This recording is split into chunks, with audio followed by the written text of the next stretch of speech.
Comment pêcher en mer sur son stand-up paddle et attraper un max de poissons, tel est le sujet du jour.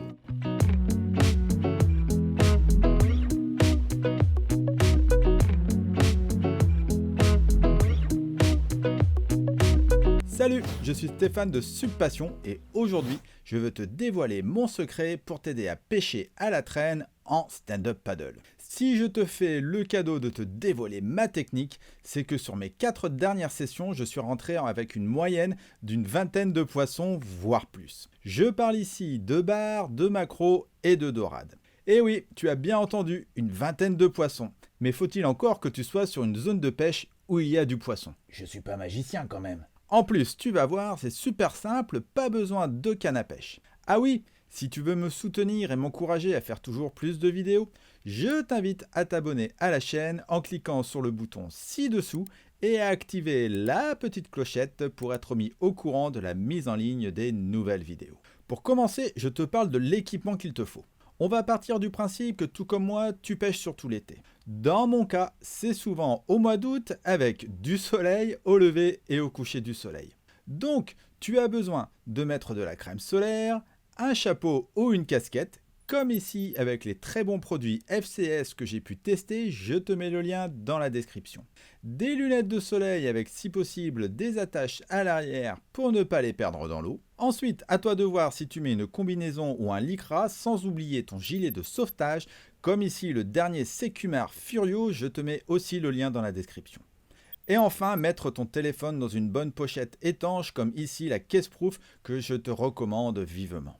On continue de parler matos et maintenant je te parle de ton équipement de pêche. Essaye de toujours partir avec un couteau et si tu peux une pince. On ne sait jamais si tu enfonces un hameçon dans ton doigt, cela arrive. Ensuite, il te faut un chiffon que tu attaches à ta ceinture pour pouvoir tenir le poisson quand tu le sors de l'eau. Il te faut aussi un filet pour mettre le poisson rapidement que j'attache aussi à la ceinture. Et enfin, un gros sac à dos étanche comme ici le Decathlon que j'ai trouvé sur place au Portugal et qui est super pratique pour tout transporter. Tu peux y mettre ton poisson une fois que ton filet est plein, par exemple dans des boîtes Tupperware.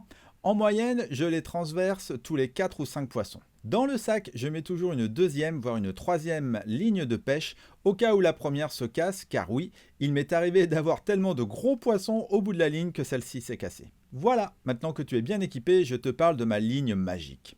Il te faut du fil qui résiste à 30 kg de traction. Des leurres bleu, perles, raglou ou vert, souples avec hameçon. Tu en as de différentes tailles, 6,5 cm, 8,5 cm et 12,5 cm de mémoire. Perso, j'utilise un 6,5 cm et un 8,5 cm. Il te faut un flotteur transparent bulle d'eau ovale qui se remplit d'eau, un gros élastique, des émerillons rolling, des agrafes de pêche, des gaines thermorétractables et une ou plusieurs plaques en mousse de type plioir roll line. Pour commencer, tu mesures 10 mètres de ligne. C'est ce qui va te séparer du flotteur. Aux deux extrémités, tu mets un émerillon rolling avec une agrafe de pêche et de la gaine thermorétractable. Pourquoi de la gaine ? Tu vas en mettre au niveau des attaches pour éviter que ton fil se prenne dans les agrafes quand tu rembobines ton fil sur la plaque. Crois-moi, cela va t'éviter bien des galères. Sur une agrafe, tu mets un élastique qui est relié à la plaque en mousse, qui va te servir à enrouler ta ligne. Et de l'autre côté, tu mets ton flotteur transparent bulle d'eau. Ensuite, tu prépares 1 mètre de ligne avec à une extrémité un émerillon rolling et de l'autre un émerillon rolling avec une agrafe et sa gaine thermorétractable que tu attaches au flotteur transparent. Maintenant, il ne te reste plus qu'à attacher à l'aide de nœuds solides ta ligne de 1 mètre avec son leurre et ta deuxième ligne de 50 cm avec ton deuxième leurre. Tu n'es pas obligé d'en mettre 2, mais je trouve cela bien de mettre 2 tailles de leurre différents. Je ne te montre pas comment on fait des nœuds de pêche, il y a plein de bons tutos sur YouTube pour ça. Voilà, ta ligne est terminée. Voici maintenant quelques derniers conseils de pêche. Comme je te l'ai dit plus tôt, prépare-toi plusieurs lignes d'avance car tu n'es jamais à l'abri d'une casse ou de nœuds. Ensuite, essaye de pêcher au lever et au coucher du soleil. J'ai toujours fait des meilleures pêches à ces périodes. Pour trouver les bons lieux de pêche, je vais toujours, quand c'est possible, là où il y a des mouettes posées sur l'eau et je suis à 100% sûr de trouver du poisson en dessous. Enfin, Pour te prouver ma bonne foi, je te montre rapidement ma dernière pêche et pour les mauvaises langues, ils ont tous la taille réglementaire de plus de 20 cm ici au Portugal. Concernant la planche, avant je prenais un paddle gonflable de race, mais finalement quand tu pêches juste derrière les vagues et qu'il y a du vent, c'est mieux d'avoir un subsurf qui prend moins le vent. Voilà, je crois que j'ai fait le tour, il ne te reste plus qu'à partir pêcher et ramener de beaux poissons pour le barbecue. Si toi aussi tu as une technique de pêche en paddle, n'hésite pas à la partager dans les commentaires ci-dessous.